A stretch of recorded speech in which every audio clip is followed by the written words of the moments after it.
what does it mean to be an American, right? And we want our students to wrestle with that. Are you talking about the America of George Washington, or are we talking about the America of Harriet Tubman, right? And so when we have situations like President's Day, when we have situations where this history and these structures aren't talked about, we are ignoring the reality of what this country is all about, and then doing a disservice not only to our children, but to ourselves, where we have people walking around claiming that this country was founded on freedom. Somehow that these founding fathers went out their way to like get upset at the British because they were getting taxed too much or some nonsense like that, leaving out the fact that, no, they were also fearful that the British were moving towards the abolishment of slavery. They were fearful that their money was going to get messed up. They were fearful that indigenous folks within the society within the continent who helped the British were able to maintain their land and they wouldn't be able to have access to it.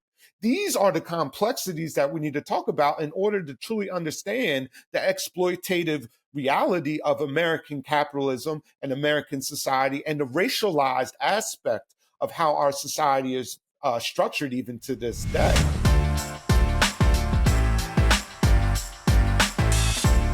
It is Freedom Friday and you are still not free.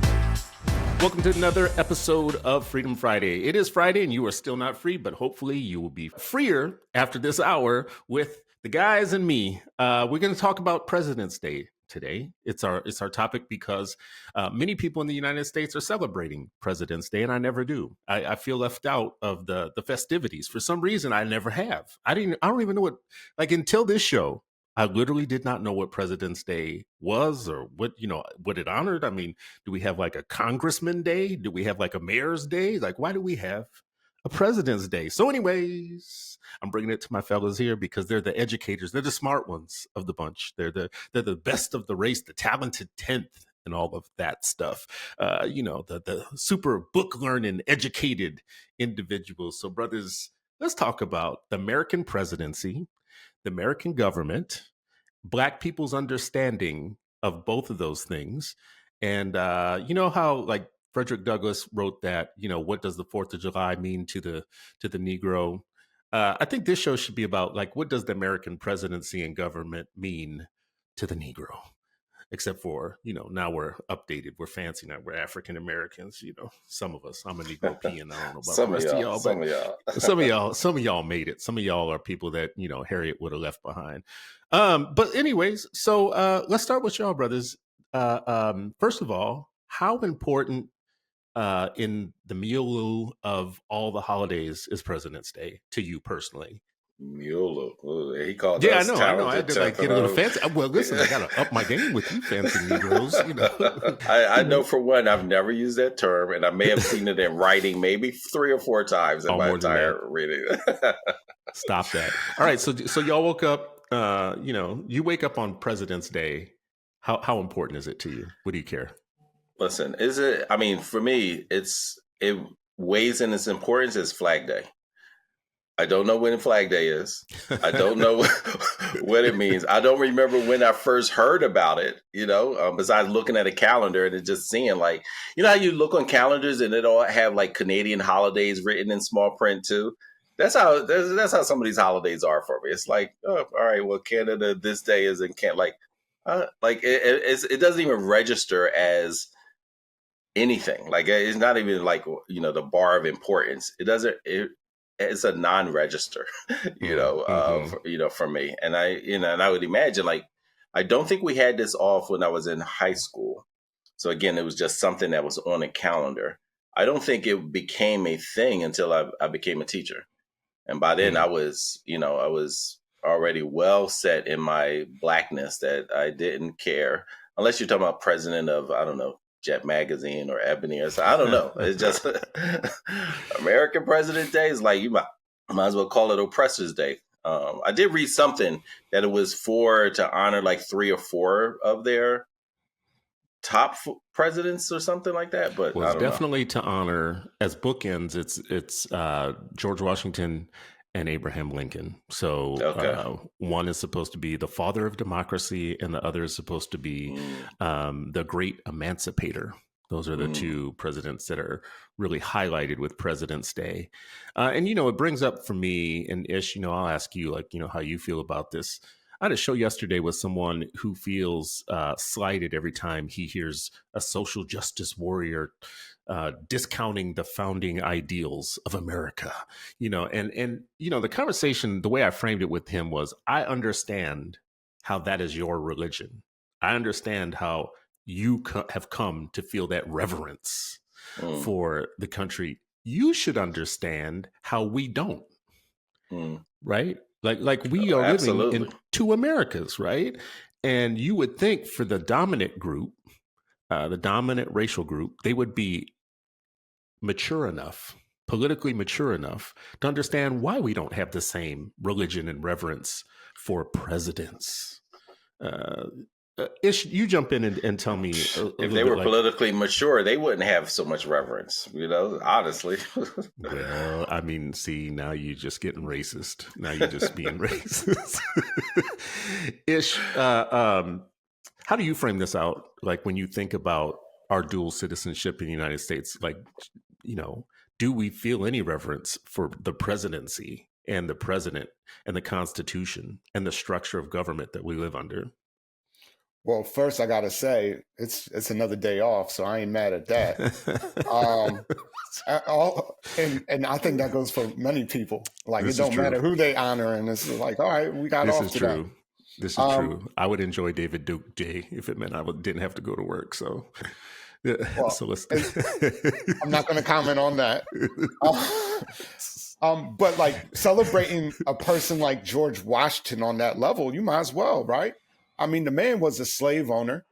There's documented evidence that he had teeth removed from his slave's mouth and made into dentures for himself, like even to the point where Mount Vernon acknowledges that today. So like when we celebrate Washington, which really is the crux of why President's Day exists, right? And it was also passed into law as a federal holiday after the Civil War, and in alignment with even Lincoln acknowledging George Washington. So this is like the attempt to feed into the mythology of America and its connectedness with one another. Because one thing I learned about Washington was that his daughter ended up marrying into Robert Lee's family, leading into the Civil War. So even when they had George Washington's tent, which is here in Philadelphia at the Museum of the American Revolution, they have a huge display about George Washington's tent. They found it with the Lee family during after the Civil War. And so it even begs the question, it's like, well, George Washington, would he have been a Confederate if he was still alive during that time period as a Virginia slave owner? And then even that question within itself shows that President's Day, celebrating George Washington's birthday, but also tying it to Lincoln, is an attempt to kind of reconcile the fracture of the mythology that happened, which is known as the Civil War. And so like, this is like the neat way of putting things together. So does that matter to folks? No, quite frankly. But also at the same time, if you place it in that context, I think that places a larger story around what the significance of the day is, right? It's a remnant of kind of this country trying to reconcile itself after the Civil War, kind of like Thanksgiving. And so like these type of holidays and days are put together to kind of unify the whites in this country at the time, where their disloyalty towards one another and mistrust and mythology was falling apart. And they put things like this together to kind of unite the country back together again. And when I think of President's Day, that's what I think of. I think of George Washington, the slave owner, right? The person that prayed for more things, the ability to own more slaves and still more land. And then I think of Lincoln, the hesitant emancipator, and I even hesitate to even say it like that, but the person that kind of represented kind of this country coming to a head of the contradiction that George Washington didn't even really want to face head on. So when we celebrate President's Day, it doesn't really mean much, just another day off for most folks. But at the same time, you might be able to catch a good discount sale at an auto place. Now, wait a minute. Are you hesitating on hesitant, or are you hesitating on emancipator for Lincoln? You said the hesitant emancipator. I'm hesitating. I'm assuming you're hesitating on the emancipator part. Yes, I Not, am yeah. Okay, hesitant. all right. I just Yes. want to make it clear for the people. You know what I mean? Listen, Yes. all these holidays, I agree with you 100%, but ain't none of them worse than Valentine's Day. But that's a different show. You know what I mean? It is that's the worst one out of all of them. But I don't know anyway, why you hate love. I don't know why you hate love, but we'll come back to that. So if love comes from a butt naked angel flying around shooting me in the ass, like, yeah, I got a big problem with it. So that's where love come from. Like, this is the anti-Cupid portion of the show. So I think all these holidays should be an opportunity for truth telling. There should be, when we talk we talk about teachable moments. Okay, well, if you're going to give our kids the President's Day off, we're going to use it as an opportunity to tell them the context of the day, right? Okay, because that's my favorite. Spoilers. Well, I mean, take the opportunity. If the opportunity, there's an opportunity for truth telling, let's do it, right? You off school. So let's talk a little bit about your American, what they don't want you to know about the president, since they're not going to teach it to you in school. And Ish, what you just said, it made me think of something that I always say, which is that white supremacy is a self-cleaning oven, right? Like it removes its dirt overnight. Constantly, right? Like when they invented self-cleaning ovens, they did a thing, right? Like because such a great analogy, such a great analogy. Because you used to get that baked on, caked on blackness on the inside of your oven, and then someone said, "Well, why don't we just have the oven clean itself overnight so that you just wake up and it's pristine, right?" And white supremacy and don't work at it, right? Like don't work at it. Don't have to work at reconciliation and truth. Yeah. No, the system just works for itself. Yeah, the system just works for itself. So, so you do really bad things, and then you bleach the history, and then you change the story, and then voila, overnight, we have these revered individuals who did everything you two just said. The first 12, I think 10 of the first 12 presidents were slaveholders, right? People will say, I saw it written in a couple of things when I was updating for this show. It said, they were a man of their time.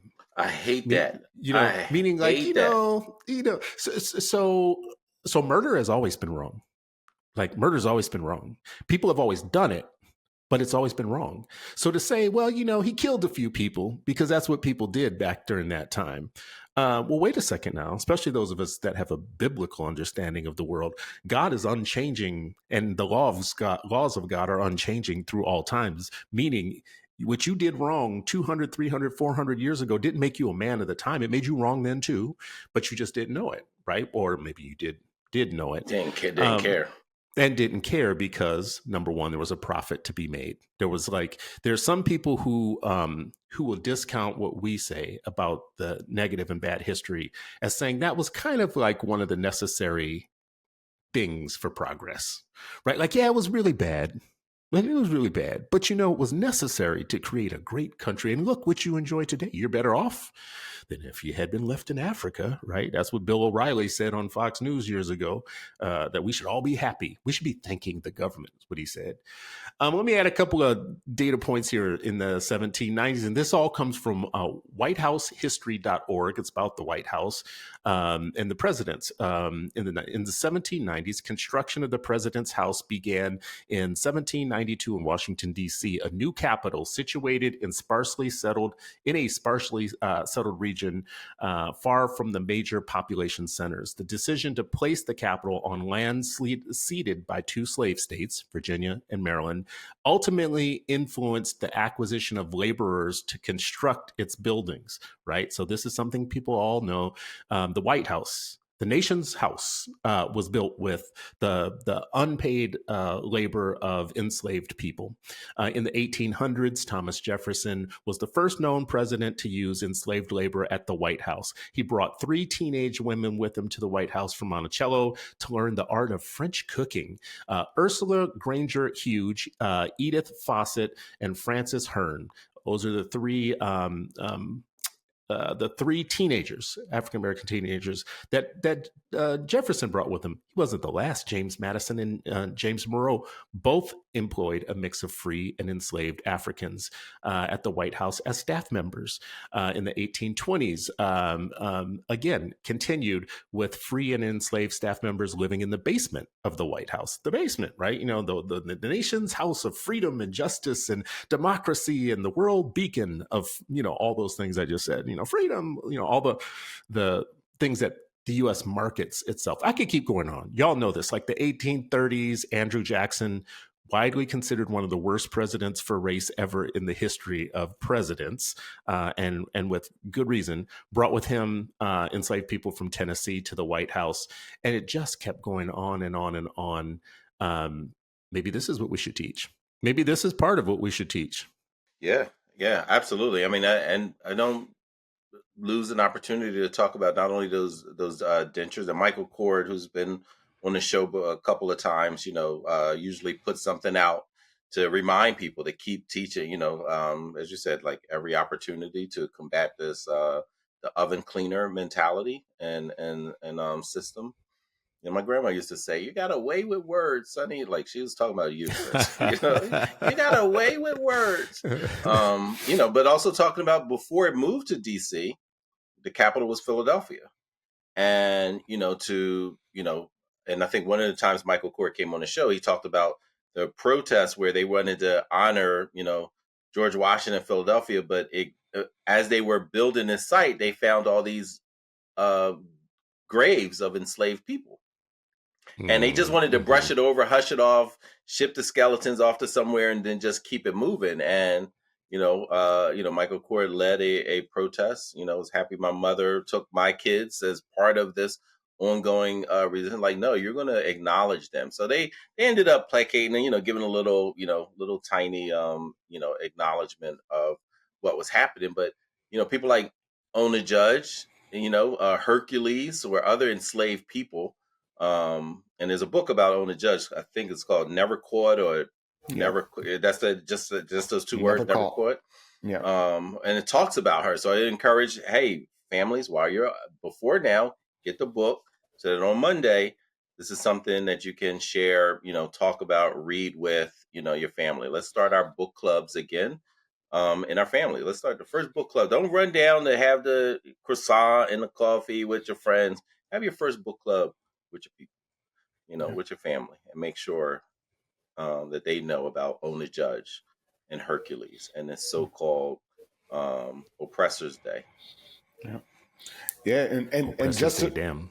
Go ahead, Ish. And just to veggie back off of Ona Judge, George Washington continued to seek her out after she escaped. So like this narrative of George Washington like finding delight and wanting to free his slaves when he passed, which wasn't his will, but his wife actually owned the slaves, right? And she didn't want to free them after he passed. Like him searching after Ona Judge and actively trying to pursue her as she was living free is proof of the other reason of that goes against the mythology of George Washington. And even in Philadelphia as the nation's capital, I just learned that Independence Hall, that on the top floor used to be the colored courtroom. And that in the bottom, they would have the jail and they would hold escaped enslaved folks. And so they Slave Act, right? Like that hit hard in Philly. Yeah. And so like, no, but that history isn't gone over, even if you go there today.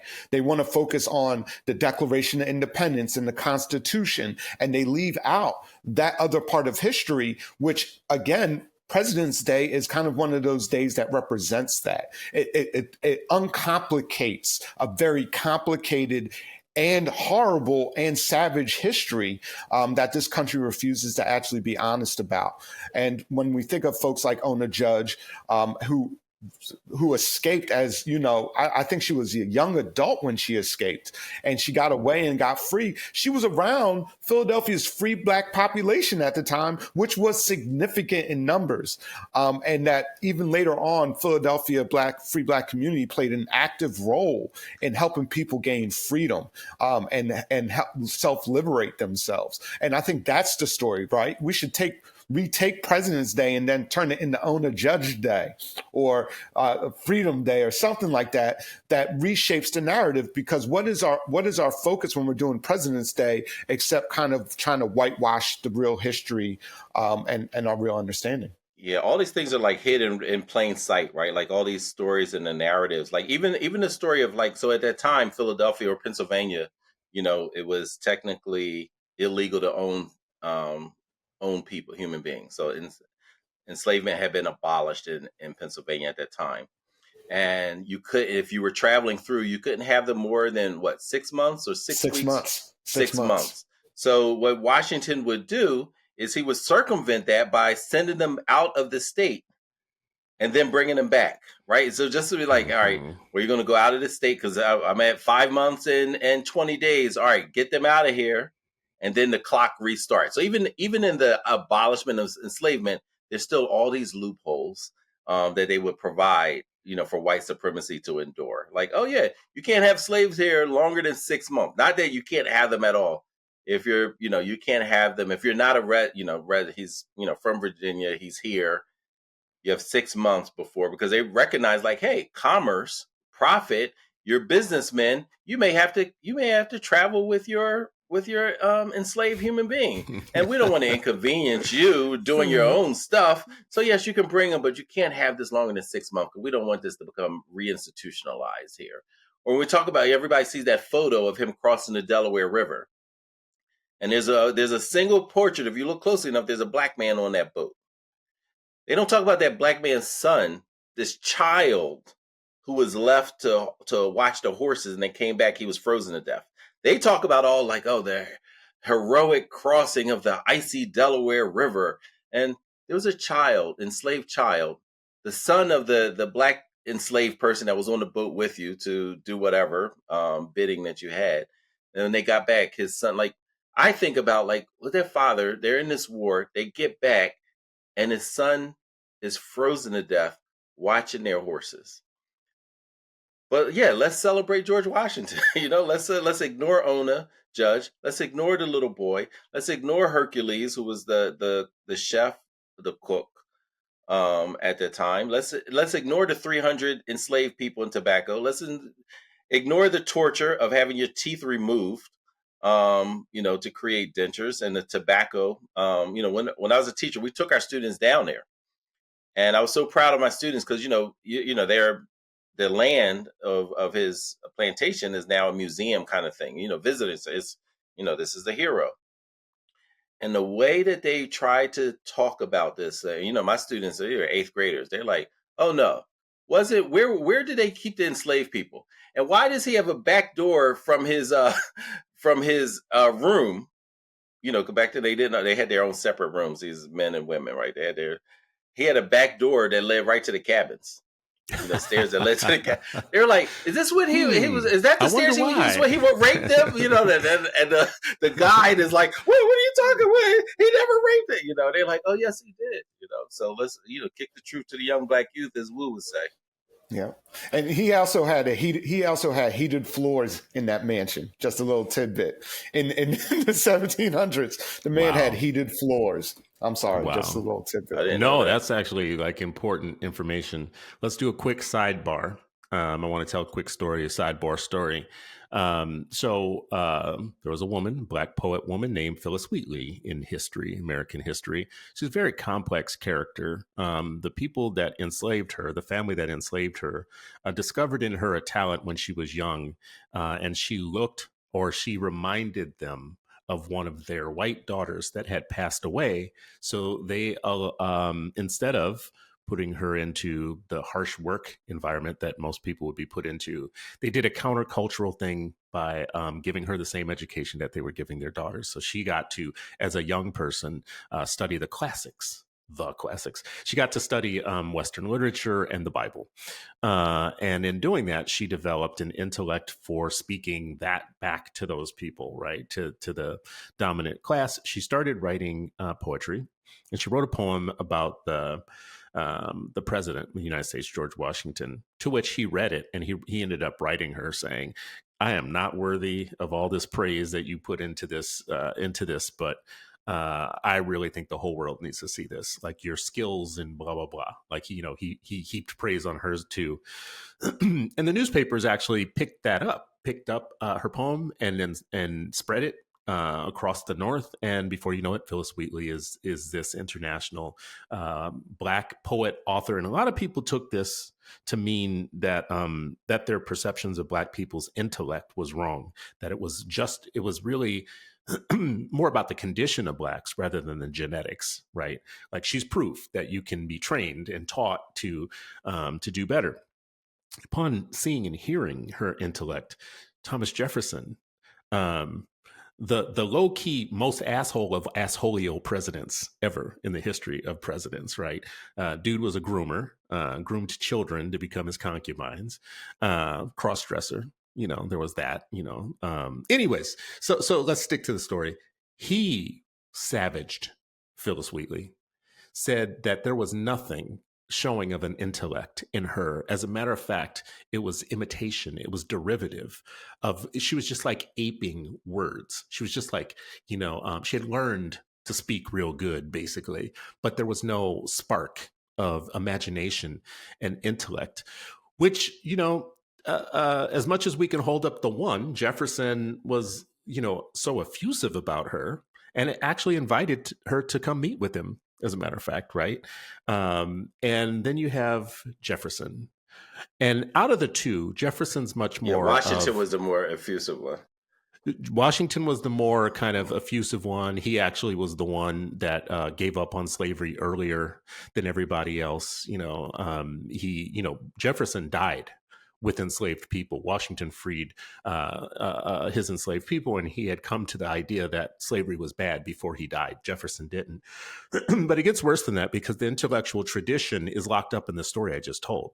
Even though in the middle of slavery, you can rise to the heights and get notoriety like Phyllis Wheatley did and still be slagged of you lack the intellect, right? I just want to... I want to read a couple of things from Jefferson, just so you know, since it's President's Day. And, this is not going to be news to you. You guys know, you have seen and heard what I'm about to say here. But this is Jefferson talking about race. It will probably be asked, why not retain and incorporate the Blacks into the state and thus save the expense of supplying, by importation of white settlers, the vacancies they will leave? Meaning, instead of enslaving them, why don't we make them workers? Deep-rooted prejudices entertained by the whites, 10,000 recollections by the Blacks of their injuries they have sustained, new provocations, and the real distinctions which nature has made, and many other circumstances will divide us into parties and produce convulsions which will probably never end, but in the extermination of one race over the other race. To these objections, which are political, and may be added to others, which are physical and moral, right? And what are the physical ones? Well, first, the difference strikes us is that of color. Whether the Black or the Negro resides in the reticular membrane between the skin and scarf skin, or the scarf skin itself, whether it proceeds from the color of the blood, the color of the bile, or from that of secretion, the difference is fixed in nature. And it is as real as the seat of the cause for anything that we've ever known, right? And then he just, he goes into things like, white people are more pretty. Is this difference of no importance, he says? Is it not the foundation of a greater or less share of beauty in the two races? Are not the fine mixtures? Oh, God, it just gets worse and worse and worse. It ends up with him talking about Black women being associated with orangutans, and Black men being more drawn to white women, which is proof that Black women are naturally inferior. This is in Jefferson's day. This is in the notes on the state of Virginia for people to go look it up, right? This is President's Day fodder. You should talk about what your presidents thought about you, because there are two great delusions in history. that we carry on with us. There go the balloons. I put my hands up and there's like signals that signal the special balloons on my screen. For those of you listening, you can't see it. But anyways, here are the two great delusions, and I'll shut up. The two great delusions that I think white Americans today, the reason that they look back with such reverence is because they actually see themselves as Washington and Jefferson and those people.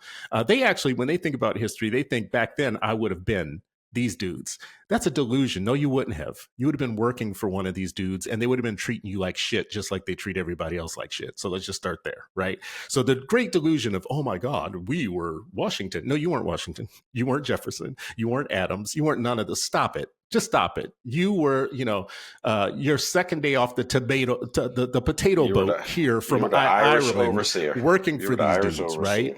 There were like 8 of them. Rollers. There were thousands of you, right? Thus, Shays Rebellion, right? And the other great delusion is some of our own people who think they would have been the slave in that situation, and you would have been probably, but the idea that you would have been radical in some way, or that you would have been different than they were, or you would have been stronger, you wouldn't have taken no. There were a lot of people back then that took no crap. You know what? They died sooner. Right. So we all are deluded when we think about this history. And maybe there's a third delusion, which is just that this has no bearing on today. This is all old stuff. Like this didn't set up the world that we live in today. Anyways, long preamble, long sidebar story, but our presidents held deeply, deeply offensive and not even timely ideas about us, because when Jefferson was writing this wasn't the known understanding of science even in his time, right? He was making a lot of this stuff up. So what say you guys? Should we teach this?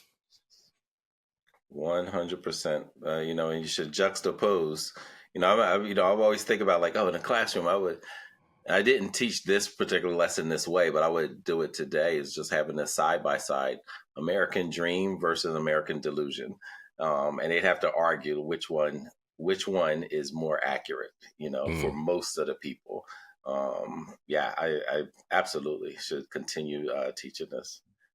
I mean, it's truth. It's history. I mean, this is the history. And so instead of lionizing, folks inaccurately, just teach the facts. Just the facts, ma'am. That's it.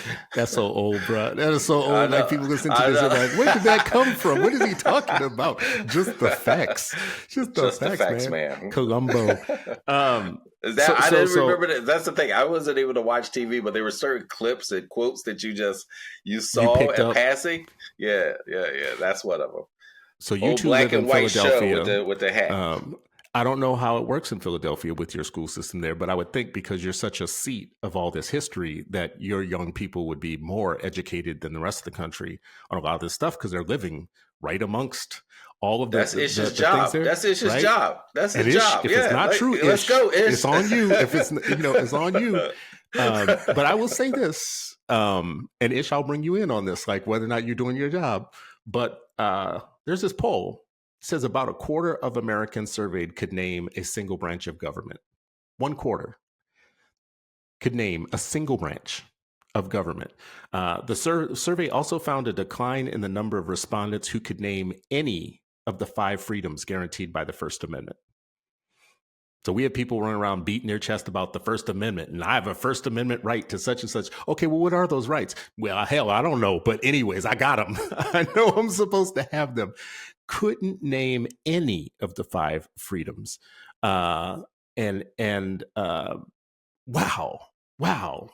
Ish, this is your problem, man. What are you doing for the young people of Philadelphia to make sure that they don't fall into this trap? I appreciate y'all applying the Messiah status on me. But I definitely got to say that it's a reflection of who the teachers are, right? And their understanding and their knowledge, and even what they think the students are able to understand or should be exposed to. So I can tell you right now in our curriculum development, the students should be reading excerpts of the state notes from the states of Virginia. The students should explore the fact that Jefferson not only had children with Sally Hemings, but had 5 children with Sally Hemings. And 2 of them, we don't even know where those descendants are because they were able to pass as white and then move and then not talk about the fact that their mother was an enslaved woman. And Thomas Jefferson even disparaged the institution of slavery as evil, as something that was going to bring the downfall of America eventually. Yet he still maintained his slaves and didn't do anything about it, and then engaged in the type of arguments in his only published book, right? You know, that's his only published book. And so, like, when we even talk about these stories, I also emphasize Phyllis Wheatley, but I step away from the kind of like, oh, look, she was the first Black woman, enslaved woman in America to write a book. Yeah, well, she died 11 years later in poverty after 2 of her children died. I think that's the real story. And those are the things that we do emphasize in our curriculum that should be taught to students, because we want to ask our students, how does this story of Phyllis Wheatley, this person that's lauded for her poetry, George Washington invited her to come see him, and she dies in poverty 11 years after that first book. What does that story tell us about the experience of Black people in America? And I think those questions, even what America represents, like, what does it mean to be an American, right? And we want our students to wrestle with that, because I'm sorry to bring it back. Are you talking about the America of George Washington, or are we talking about the America of Harriet Tubman, right? And so when we have situations like President's Day, when we have situations where this history and these structures aren't talked about, we are ignoring the reality of what this country is all about, and then doing a disservice not only to our children, but to ourselves, where we have people walking around claiming that this country was founded on freedom, that somehow that these founding fathers went out their way to like get upset at the British because they were getting taxed too much or some nonsense like that, leaving out the fact that, no, they were also fearful that the British were moving towards the abolishment of slavery. They were fearful that their money was going to get messed up. They were fearful that indigenous folks within the society or within the continent who helped the British were able to maintain their land and they wouldn't be able to have access to it.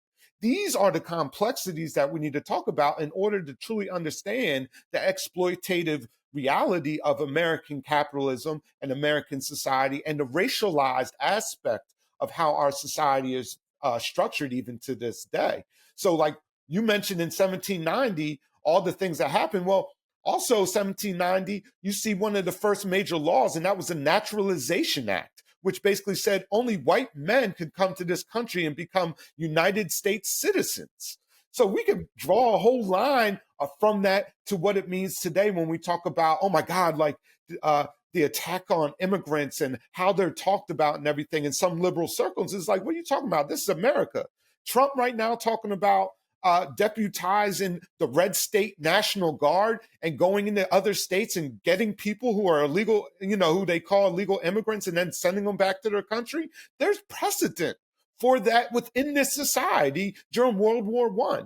So we need to stop living in this dream world. We need to wake these folks up who still live in this dream world and shake them out they sleep and be like, yo, man, this ain't good. And I believe it starts with our children, and we need to stop telling them these stories that really rock them to sleep instead of really waking them up to the reality of what they're facing right now. I think that that is such a important kind of bridge from the way that we see history to what does it matter today and what does it matter to the future, right? Like we talked a little bit on a previous show about my view of Black History Month needing to have some element of preparing us for the future. It can't just be about mining these data points that we talk about for history. They have to arm us with something. Listen, if the majority of people aren't going to know what the branches of government are, we still should.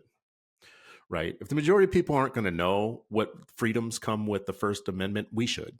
Right. Like our kids should, even if the rest of the country wants to be ignorant about these things, because they have the luxury of ignorance. Ignorance is a luxury. It's like Prada. It's like Louis Vuitton. Like some people can have it. Like Louis, ignorance is the Louis Vuitton of states of being. Right. What state of being do you have? Right. The Louis Vuitton of American state of being is ignorance. The ability to be ignorant about other people, about your own history, about how your government works, about what the CIA does, about what the FBI does, about what happens in foreign countries, about what our foreign policy is, about even how the good guys that we consider good guys on our side are doing really dirty things in other places of the world and whatnot. Ignorance to all of that is the greatest luxury that you can't have if you're one of the victims of everything I just said, right? Like, you can't afford ignorance if you're the others, if you're the other people. The only people that get that luxury are the dominant class. I want to just quickly talk about, from the Dictionary of Psychology, there's this condition, a condition in which two distinct, unrelated mental states coexist within the same person. I'll say that again. A condition in which two distinct, unrelated mental states coexist within the same person. This may occur, for example, in an individual with a dissociative identity disorder. This is also what W.E. Du Bois coined as dual consciousness, right?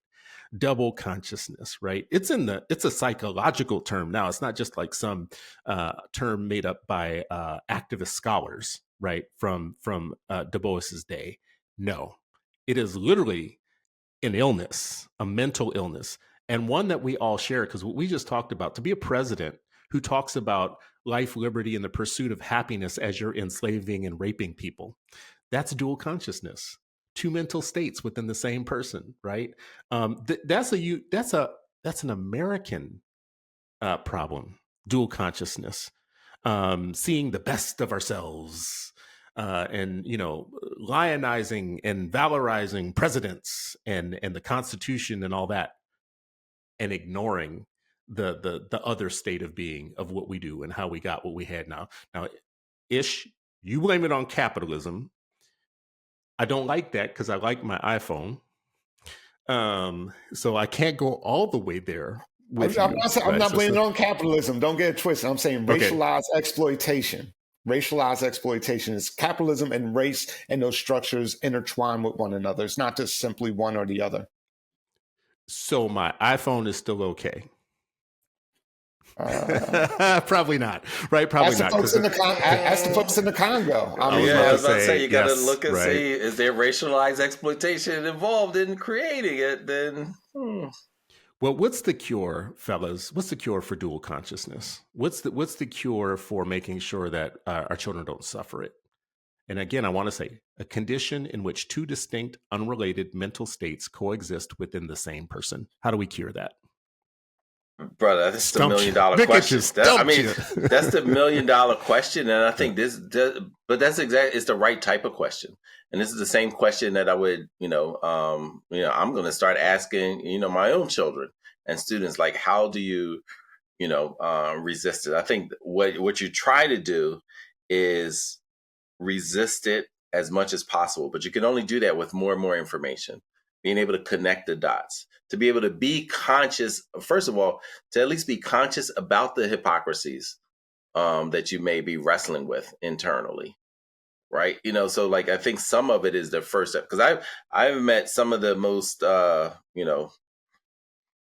radical type folks who also shudder, like, being overseas, and just like, because they're so accustomed to the conveniences. And then they also wrestle like, and I know the conveniences are from exploiting other. I know I get my bananas and my coffee cheaper because of exploitation of such and such, right? Like, there's some folks who don't think about it at all. There are others who think about it and have discomfort with that. That at least means that they're alive, right? At least means that they're thinking. And I think that's the first most basic step, is at least get people to think. And then, to change, that's another higher level of commitment, organization, consistency in the commitment, but I think the more and more what you want to do is try to shrink that. Just like we want to shrink our blind spots, I think we want to shrink our, hypocrisy, as far as like, what's what we're doing, how we're thinking. Like I'm, my mother used to challenge you, like, well, you say you're environmentalist, Sharif, but, you're a 2-car household, and you don't catch SEPTA nowhere, public transportation nowhere near that you used to, right? And I'm just like, Yeah, these are the tensions of I'm trying to, be fast paced and get there and not wait and right, like all of these things. The But revolution will be mobile. yeah, are we at least thinking about it, right? You know what I mean? Yeah. Like, so I mean, we're talking about like no plastic. I mean, that woman wouldn't eat, drink, you know what I mean, from plastic for like she would carry her utensils with her everywhere. And I'm like, Mom, like she's digging in her bag. No, I got my own. Don't bring me that plastic for it, whatever. And all the thousands of events here she are with this wooden bamboo spoon. And I'm just like, Mom, like it's okay. It's just, but like it's that level of commitment for this. So, and it seems tiny, but imagine if millions of people are doing that, right? And that's how she would talk about it. And for me, it was just harder to even think about that. So I'm trying to even get better of not, just carrying around a water jug, where I don't have to, buy. If I buy coffee, pour it in, right? But it's and those are like tiny, minute, in one way, but in the other ways, like how do you piece all of these things together and really think about it and really challenge our kids' thinking and our own thinking. But I think the first thing is yeah. So this is her speaking It's hard. to us. This is her speaking to us in the moment. This is her speaking to us in the moment. So there is a convenience factor to not doing the right thing, and to just like there are lots of plastics in our life, right? It might just be easier to let our kids believe in Santa Claus just because it's easier, because it's what everybody's doing, and it just and that like, becomes why our plastic. Fight that? One less fight, right? One less thing, And that becomes the more of those, that becomes the plastics on your beach, right? And how many plastics do you have because it's just okay? It's just more convenient. It's like the paper plate of existence. It's just letting your kids go on and believe, man, listen, I ain't got time to address every single thing. Like, Chris, remember we were young, soda was they were all in glass. It was in cans or glass bottles. Yeah. Right. I don't even remember when it came into plastic, but I remember I remember shopping. You always had to be careful because everything, the apple juice was in a big glass jug. That's right. The orange juice was in a jug. For things were in glass, right? Glass. Which itself, just to be real, single use glass, single use plastics, single use all of these things. Is it's the dirty secret. But so I just wanted to acknowledge that's her speaking to us in this moment, because it clicked for me as you were talking. How many plastics do we have in our life that it's harder to be a good planetary citizen to say, I'm not going to ever use any plastics. I'm going to reuse my plates. I'm going to reuse my everything. I'm going to only have one water bottle. I'm not going to use, not get single use water bottles and whatever. That's work. Look, this woman didn't buy paper towels. And like my first wife, that was one of her big annoyances. She's like, why did she buy so many paper towels? Does she know what that does to them? And I'm like, I don't know. It's just, she's like, you get a rag and you wash the rag and then you use the rag again. Like, you know what I mean? That's how we grew up. And diapers. We had to service. We had to pick up service for all my younger siblings. Ooh, I tried it with my friend. Yeah, I mean, they would come and pick. They would come and pick up. Oh, wow! Come pick up your diapers and bring them back to you, bruh. I tried that. I tried that with my first son. It lasted maybe like 6 months. You know what I mean? I was like, where's those Pampers? She was like incredulous. Like, why are you buying? Do you know what's in the chemicals that you're putting on your kids' private part? My grandkid. I'm like, yo, Mom, your commitment level is it's higher than a normal activist. You know what I mean? It's just higher than a normal activist. So, I mean, this has went to some, and Ish, jump in here, but I think this has went some interesting places in that plastic example, the cobalt example. We always go back to the Matrix. At least I always go back to the Matrix. Like, there's just some stuff you don't want to know. You want to be in the Matrix. You want to just enjoy all the benefits. What that guy say about the steak? Just put me back in the Matrix, man. I don't care if it's not real. I just want to know what a steak tastes like again. Just put me back in the Matrix. Don't have me out here eating this gruel. And our version of the Matrix is when things like President's Day come up, sharing in the national delusion about who the presidents are and what they did, sharing in the national delusion of July 4th right? What July 4th means, and all that. The delusion July, of you liar. July, and the standing for the national anthem and the placing your hand over your heart for the Pledge of Allegiance. All of those things become the matrix. More and more and more. We've talked about in this program before, like the plastics and the luxury of ignorance or whatnot will stop you from knowing that France is charging its former colonized people a debt in francs that they have to pay back in francs. We are ignoring the fact that the continent is the wealthiest place on earth in terms of resources and the poorest place on earth because how many nations is it? 4 or 5 or 6 that carved up the continent and decided in perpetuity who was going to get what? Gold, silver, diamonds, oil, natural gas. Keep going down the list. Richest place on earth.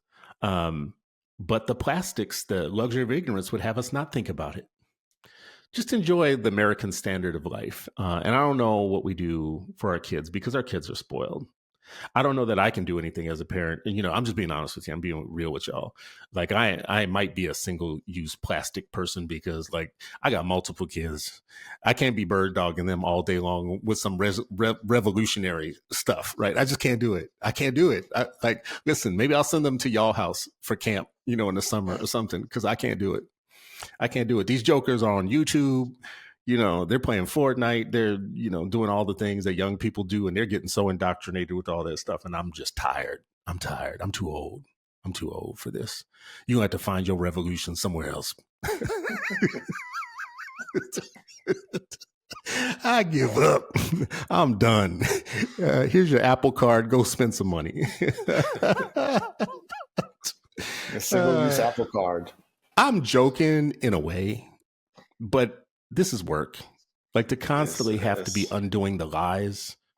It's daily work. And I think anybody listening to this knows that. What do y'all do? As we get closer to the end here, I want to know what you do as fathers. How do you live out your ethic? You have this knowledge that you've been given over time. You've learned some things. You've seen the truth. You know the truth behind some of these lies that people live and whatnot. And you're also a father. You also have now other minds coming up under you. What's your strategy for being able to, as a father, know that you're going to die knowing that you taught your kids what you could and what they needed to know?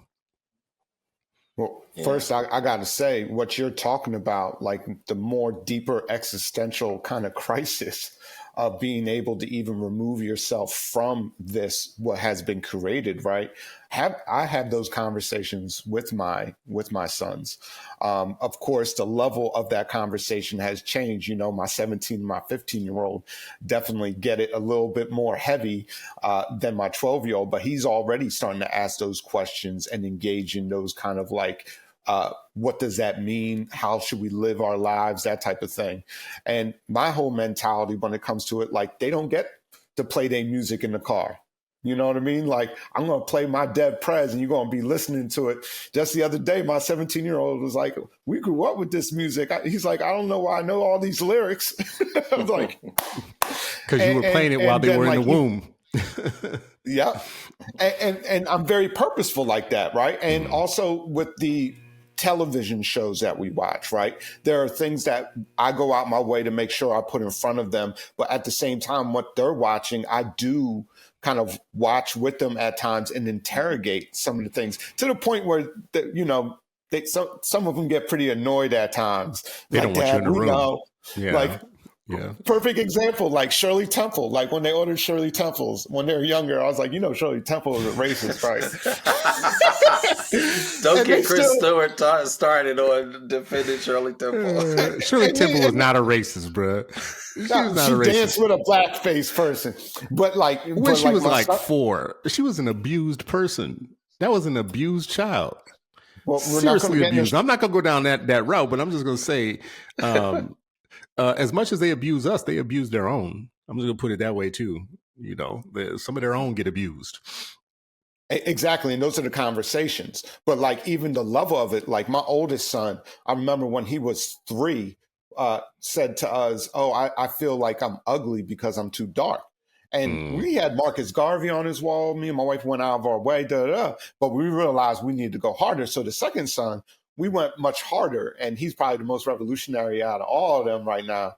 But then the third son, we showed him Selma when he was 3, and he turned around with tears in his eyes, like, I'm not about that freedom life, because of the being scared, And so, like, it's with the differing personalities, with the different orientations of how children like interpret and internalize information, it is very hard. But also at the same time, at the end of the day, engaging them in these type of conversations, looking at the world with them, and allowing them to kind of share with you in like a space where they feel safe. Like, I can disagree with you, Dad, and this is why. I think by creating that kind of intellectual space for our children is the best way. And then also at the same time, encouraging them to kind of pick through those lies when they're at school, when they're out in the world, and understand when you come back to this space, we're going to have an honest, real deal, Holyfield conversation about what this means and how do we make sense out of this world together. And for me, that's how I operate as a parent and as a teacher. I got kind of a deep question to ask you about that. Yeah, man. It's like, hard. This is, and this is for both of you. Like, this is a deep question. It came up in our last show. We talked about how Malcolm had hit an arc before he died. So, he went through these stages in his life. What was it? Something Red. What was his early name when he was still hanging with Red Fox? Detroit Red. And then he became a little bit more educated and a little bit more educated. And the more he went on in his life, he hit an arc. He visited Mecca and he went somewhere else, and he started thinking about human rights and the humanity or the brotherhood of man. He started seeing. When you think about what you just said, Ish, are you teaching middle Malcolm? Right? Like middle Malcolm in the middle, Black nationalist Malcolm. We got to do for ourselves, self-help. We got to resist the lies. We got to break down. Who taught you to hate yourself, which you always say, Sharif? Or are you teaching afterlife Malcolm? I've seen Mecca. I've seen that we are connected to everybody else on the planet, right? It's anyways, I'll stop there. Like, that's the question. I would say which both. are you, which Malcolm are you teaching? I would say both. And I would even say that if you look at Malcolm's childhood, his parents were hardcore Garveyites. Like, he was working at his father's farm, that his father, like, he was instilled with the Black nationalists. And then that foundation allowed him to actually see his humanity and other people's humanity as he got older. So it was less of him learning to be something and more of him remembering the foundation in which he came from. And as parents, that's all we can hope for, is to create those foundations. And I even think in like the Christian tradition, they have some phrasing about it. I'm not sure what about it is, but like, basically you train them up in the home and then they go out in the world. You can hope that they still have that faith in what you instilled in them. And that's how we approach it. So. What about you, Sharif? Middle Malcolm? I mean, I feel like Ish just hedged his bet. He just kind of said both, like. Well, I mean, I think even because even in his arc, he didn't abandon the Black nationalism aspect of it. He actually really talked about like Pan-African and was just like, hey, it's the international global oppressors versus the oppressed, global oppressed, right? And so it was really, he was connecting the dots. Like, it wasn't just, and remember, part of his conflict while he was in the nation was, even at that time, he was like, yeah, we need to be more political. Where they were apolitical, they were like, no, we just religion, remove the politics. And he's like, well, Islam is political. So if we're, this variance of Muslims, how could we not be political, right? And he was like really itching. And I think that tied back to that foundation that he had. Garveyism is a political movement. It's a Pan-African movement, but it's also a political movement, and so that I think was part of the conflict that he had, and then eventually he just broke. But if you read like his initial speech about Organization of African American Unity, he hasn't abandoned a Black national, and he even tells white folks like, no, you get your people, and we'll work with you, but you work with your uncle. They're the one that's abusing us, and if you say you're committed to humanity, deal with them. And we'll work together. We'll work with our people. And so it'll be more of an alliance. But get your folks. You know what I mean? And we're dealing with ours, with our self determination and things like that. And we're going to be political, and we're going to be global. So I think he added layers of sophistication. But I agree. It's like tied back to his childhood and what they how they were being raised and how they were raised to think. And you see like why so many of his siblings also, they ended up in the nation, right? Like they all had a similar kind of, it wasn't just like, oh, he was alone. Like he had brothers in it. Even early on, we talked about his older sister, I think Ella, like, you know what I mean? Like how she was continuing to talk to, even when he was like, being distracted by the world, by America, the ghettoization of the space. He still had those folks, you know what I mean? And I think that's what, yeah. So I think all of that, those complexities. And look, being a parent today is so much harder. And I think some of, I often wonder, because I think some of my children are, and they're spread out, right? So some of them were like your 3-year-old, where they're so fearful of those kind of, images and things like that, where we were watching it, from early on, right? And then I think about my siblings, how some of them had, for a long time, actually had resentment towards, some, and me, cousins, others who had resentment towards our parents, where I looked at them as like I revered them because of the sacrifices they made. I have siblings who actually, were very, very upset and angry, even into adulthood, about, your commitment to the movement, and, but that fractured our family, or we lost you for decades, or any of that, right? So it's such a complex thing, and it's I think it's a little easier when you have a whole community doing it, and you're not doing it as just that family.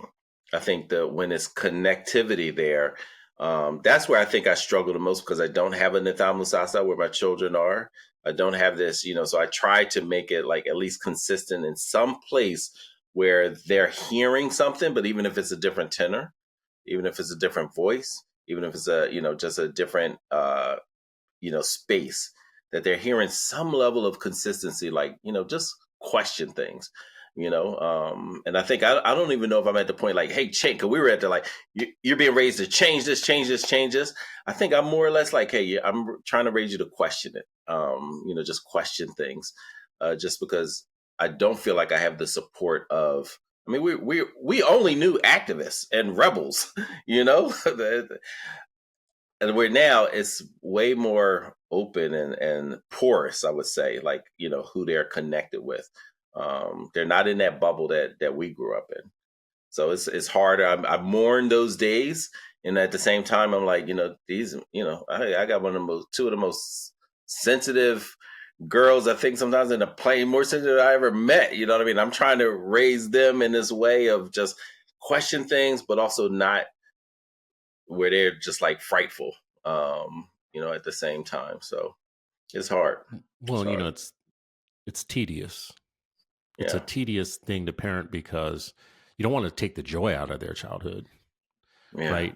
But there are things that you do have to keep pointing out, right? Like there are things that, like, if you could go to another country and live like in Costa Rica on a farm or something, and keep your kids out of the internet and away from other children and out of the schools or whatnot, you could raise some pretty well-adjusted young people, culturally well-adjusted young people. Had. It wasn't Costa Rica, but it was West Philly and Qom, Iran. So like I was about to say, for a time you were in Iran, and you were in the pre-Iran. So, well, listen, as we wrap, this show today was a lot about what they don't want you to know about the presidency and the United States president and government. I hope that we touched on quite a bit of that.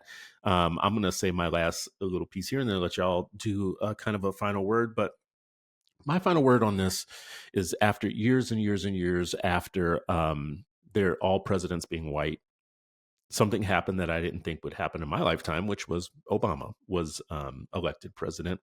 And, it's not something that I expected to see. I can remember being a young person. My first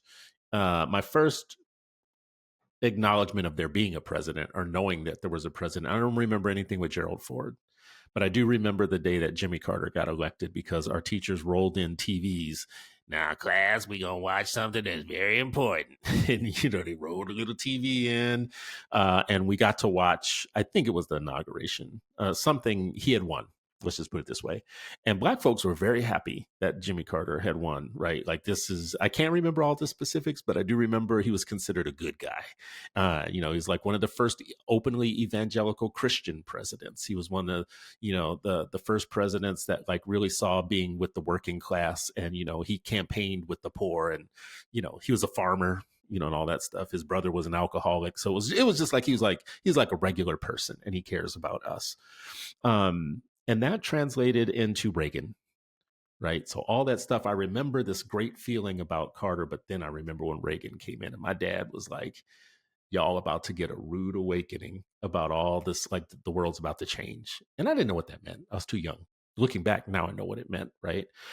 And every president since, you know, the first Black president being Bill Clinton, you know, that happened in my lifetime. He went and played saxophone on the Arsenio Hall show, and every Black folks were like, oh my God, he's like us. You know, I remember Cedric the Entertainer talking about, well, I'm not going to say he's the first Black president, but I'm going to say he's got Negro tendencies, right? Like, you know, it was like that was the joke, right? And it was a joke because he signed into law one of the most regressive attacks on the safety net when he signed TANF, which was the, you know, temporary assistance of needy families or whatever. It was the redoing of AFDC, which basically feminized poverty and hurt a whole generation of women in the same way that the war on drugs hurt a whole generation of men. It was a 1-2 punch done by the president. And this was our good president. This was the one who played saxophone on Arsenio Hall, right? Like he was one of us, you know. And we had Bush, you know, the compassionate conservative. But anyways, then we get to Obama, and it's almost like I can remember the night that Obama won. I was standing watching. Yeah, I was at headquarters because, you know, I'd been running for office myself, and we were all together, all the Democrats, you know, and SEIU, all together in a place. And the number flashed up. It flashed up. Obama won, right? Like, and this white woman who I knew pretty well looked over to me and she said, congratulations. I was like, well, goddamn, did I win president? Like, what do you mean, congratulations? Like, did I wait? Am I president? Like, you know, like, but it was seen as almost like this great admission of, we finally gave you guys what you deserve. Like, this is your this proves all history is now over with, racism. And what they did right after that was that they elected Trump. That was their feedback to us about electing a Harvard Review intellectual scholar, all-star like him.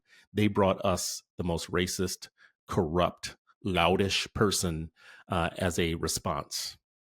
And they started instituting anti-Black Lives Matter, anti-everything against us as a response, like they did with Reconstruction and other eras. And now, after he is he is multiple times impeached, and 91 charges or felonies or whatever, something against him, cases, whatever, 91, most corrupt person in American history that's ever been in government, and he might win the presidency again. Which is not that's not a indictment of him. That's an indictment of America. How would this, as they're telling us, work hard, play by the rules, have merit, they're about to reelect a dude who's never paid a bill, who has lied constantly, who's constantly under investigation, who has rigged the system in so many different ways or whatnot. But they're telling us, be honest, be real, whatever. Anyways, long soliloquy. I'm going to use another word there, Sharif. I'm busting out the words. It's in milieu earlier. Now soliloquy. I don't even know what that means, really, to be very honest with you. What's your final word? I feel like I just talked too much. What's your final word? Well, I definitely got to say that, you know, what you just broke down there is what America's always kind of been. The default position has always been kind of like a tendency towards fascism, being anti-Black, being anti-immigrant. Just by default, this society has always been based off of that. It was built from that, right? George Washington is a perfect example of kind of that root, right? But I would also even go further and say that when we see this is an indictment of what America claims that stands for. But then what's the option? Joe Biden? right? And again, Stop it. Don't go there. we're at this. I know. Listen, you going to talk about Obama. I'm going to, but like we're at that juncture right now where that mythology is collapsing on itself, where what folks tell themselves about what this country stands for and what it really does stand for is coming to its head. And so like Trump is like being like lit off, like this is America, like we'll stomp over you if you get in our way. We're going to kick you out. We're going to send the troops to your home at night and snatch you up and throw you out this country. That's America. And then Joe Biden's like, oh no, that's going too far, but we need to close the border. And then like hedging. And that hedging leaves Black folks, it leaves brown folks, it leaves all the marginalized groups on the edge of like, are you really down with us? Like you claim that you down, but is it just in rhetoric? Because at the end of the day, when it comes down to it, will they be willing to like throw us under the bus in order for them to live good? So like my mentality is Trump would, whatever he represents, I'm more concerned about the person after him because this row has been started now. And as resources become more scarce, as the environmental crisis becomes much more harsh in the world, right? As we see people like Eric Prince, Betsy DeVos's brother, saying that America needs to colonize African countries and colonize Latin American countries because they can't self-govern. This is the nakedness of this kind of identity rooted in whiteness that this society is starting to embrace again in a much more naked way, and like going away from the mythology a little bit, while also at the same time holding on to the iconography of that mythology. So the flag waving, the Second Amendment rights, the rights that you have, while at the same time they couldn't tell you all three branches of government, and that's where we're at. My man said iconology. What did you say? Iconography? Yeah. Wow. We just busting out the $60 words today. All right, Sharif, I know you got to run, brother. So what is your final word on all this? Yeah. I mean, I would say like, when you look at President's Day, I would, continue to elevate like actually what happens under the presidency. I think that's more important than actually who's there. It's really the system and what happens to the governed. And just like as a school principal, I was always, hypersensitive and interested in how my students experience my leadership, right? That was a question that I would actually ask. I would say on President's Day, we would know like, okay, how are the governed experience being governed, right? And I think it's also an indictment on both the system and our people and the ignorance, right? Because there's plenty of quotes, religious as well as secular, that you get the leadership that you deserve. Like wherever you are, whatever your mindset is, it's going to manifest in who's leading you. And so I would say Trump is actually quintessential American. It may sound more crass, but who globally has a reputation for being crass? It's the ugly American.